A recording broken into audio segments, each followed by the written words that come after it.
Yes, Kenya. Tamu sana, tamu sana, tamu sana, yes. Let's listen to Kimani Ichung'wa before we proceed. Uhuru Kenyatta, because you are the principal sponsor of the demonstrations being orchestrated by Raila Odinga. Raila Odinga is a mercenary for hire, hired by Uhuru Kenyatta. Na hiyo sio mambo ya kudanganyana. Tuliwaona jana. We know who was financing them. Tunawajua. Na tunajua mahali mnatoa pesa zile mulipora wa Kenya. And today you want to incite Kenyans that the cost of living is high. Swali ni hili, who took the cost of living where it is today, if not the handshake regime under Uhuru Kenyatta and Raila Odinga? Na muache kuchochea wa Kenya. Allow this gentleman and our president to fix the economy that you made a mess of. And our president and this administration has a clear plan on how to revive and resuscitate the economy that you left in a deep hole. Kwa hivyo nataka tumuulize kwa heshima rais aliyestaafu, staafu kwa ungwana kama wale waliokuwa mbele yako. Yes. Those remarks were made yesterday by Kimani Ichung'wa at a function on the mountain. Kimani Ichung'wa is clearly a very bitter man with Uhuru Kenyatta. And is bitter because on Friday, Raila Odinga held a very successful political tour of Kiambu County. Raila visited some places in Kiambu County.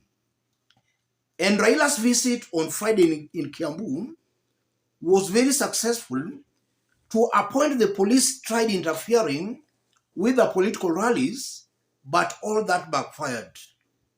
Raila proceeded and had very successful political tours. In this video, I want us to understand what's going on behind the scenes, just remaining hours to the D-Day. But before doing that, if you are watching us, but you have not yet subscribed, subscribe, give this video a like.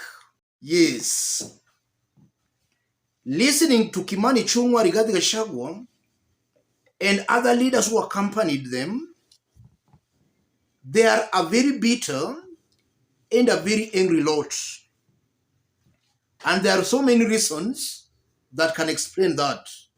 We can also tie their bitterness to Raila's rally on Friday and to the looming revolution on Monday. That's causing all that pain and bitterness. If you look at Kimani Ichung'wa and William Ruto's team, they are still living in the past. They played a very interesting politics during the campaigns. They are still nostalgic of that kind of politics. Politics of propaganda, politics of passing blame. Wale Madynasty. And in this case, they see Uhuru Kenyatta as the soft spot in Raila's team. That's why instead of attacking Raila directly, they are attacking Raila Odinga through Uhuru Kenyatta. Because they know that by attacking Raila through Uhuru Kenyatta, they can convince some naive Kenyans into believing them. Kimani Ichung'wa, William Ruto, Uhuru Kenyatta, they were all in one government. Raila was not in government. In fact, this is a continuation of Uhuru's government, because all the notable faces in this government are the same faces who are in Uhuru Kenyatta's government. So Kimani Ichung'wa is lying to Kenyans that Uhuru and Raila spoiled the economy. Uhuru and Ruto did spoil the economy. So instead of William Ruto addressing the issues, it appears his government cannot address the spoiled economy. So they must blame somebody. And that somebody is Uhuru Kenyatta, because they see Uhuru Kenyatta as a soft spot, Raila Odinga's soft underbelly. That's the first thing coming out very, very clearly. And just as I've stated, they find it easy attacking Raila through Uhuru Kenyatta. Secondly, I'm seeing a team that is just trembling. Trembling. They don't know what will happen on Monday. And the reason is simple. Ruto knows for a fact he has not delivered. Kenyans are angry with him, and he does not know on how Kenyans will react come Monday. So because of that uncertainty, that confusion, they are talking the way they are talking. And also for those who followed Raila's Kiambu tour on Friday, that rally shocked very many Kenyans because it exposed that even the so-called stronghold, the mountain, is not all that happy with William Ruto and his team on the way they're running the government. And you could see the people themselves shouting and cheering as Raila Odinga, they were cheering and ululating as Raila Odinga was speaking. And they were assuring Raila Odinga that they are also ready to join in the protests and the demonstrations. And we have also been seeing, even in the Kalenjin region, in the Kalenjin nation, Kalenjins are also ready to join the demonstrations. So all these things are these are the issues that is actually eating William Ruto and his team. And also a point worth noting, I honestly believe that Ruto and his team are just clueless on governance. And as time goes by, they are going to mess big time.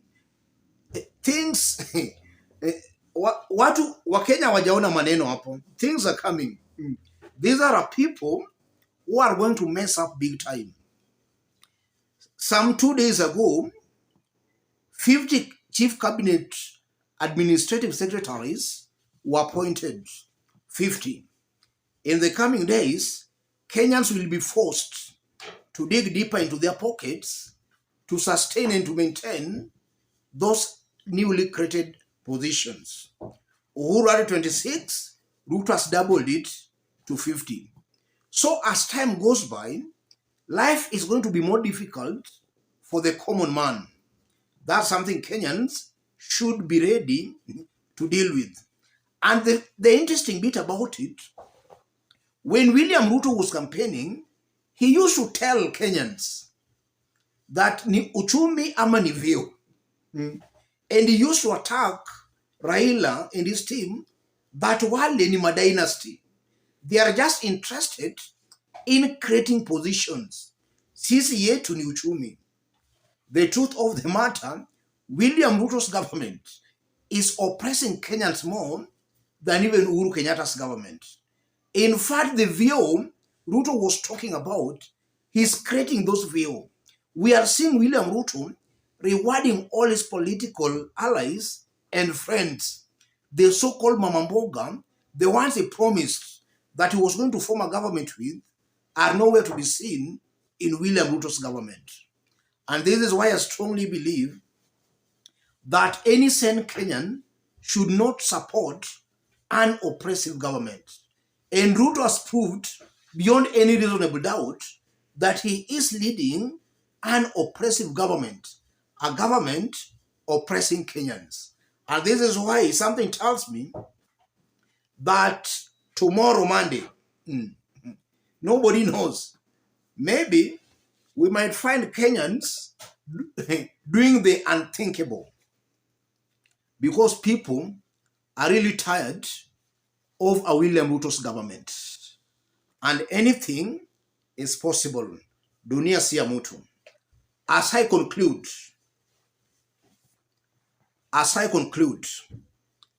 is the work of National Assembly, members of Parliament, to oversight the executive.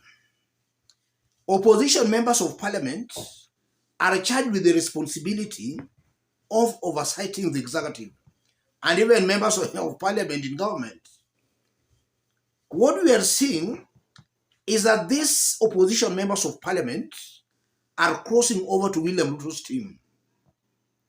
And they are crossing over claiming they are crossing for development.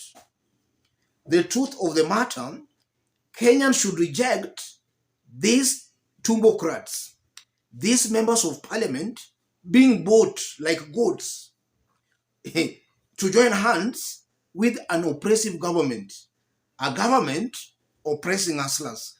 Kenyans should reject those individuals. Let me stop it there, ladies and gentlemen. If you are watching us, but you have not yet subscribed, subscribe, give this video a like. To our fans and subscribers here, I'm very much humble, very grateful for the kind of support you are giving me here. God bless you, God bless Kenya. And to any other person who want to support our forum, I've pinned my number on the comment section. Contact me through the number or feel free to channel your support to the number. Let's meet in our next analysis. Thank you.